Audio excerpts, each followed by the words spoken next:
Ooh, that's disgusting. There he is. Yeah. So it was in 2020. I was riding with a friend of mine. I went to his place, he wanted to come with, and when I got to his place he was wearing shorts and a t-shirt. I was trying to convince my friends who were also riding to wear full gear and whatnot. He was wearing shorts and I tried to convince him, I know it's hot, but when you're sliding across the floor the road is hotter. But no, so whatever, we just rode. Then on our way back to his place, the corner was downhill to the left, and it got tighter as you went in. So it was a decreasing radius corner, and he was just in front of me. He was going a little bit quickly, but it wasn't a crazy fast pace. But then out of nowhere, his front tire slides out.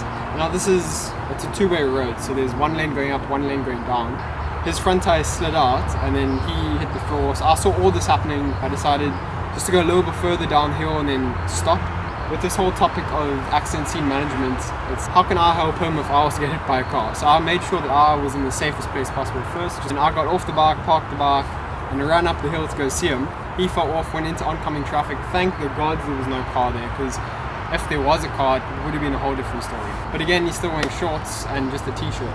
I'm thinking, is something broken? Do I call the ambulance? He came to me and I took the bike from him, and I made him sit down, just asked him to assess how he is there anything broken and stuff. So he had a whole graze down the left side of his leg, but it was black, it was tar, and it was blood, and it was disgusting. I didn't want his wound to get infected, because obviously it's bare skin against tar. I actually went just to the house, the road that we were on. We rang the bell, and it was a beautician, or a skincare person. We just cleaned his wound to make sure it didn't get infected over time. What we did is we went back to his place, and we spent probably about 2 hours picking tar out of his skin. Now you can imagine that's just tar that's on a wound, and we have to pick it out. So we're taking tweezers, and it was, because even though you think you may not get into an accident, it's not up to us whether to decide we crash or not. You don't know when you're going to crash.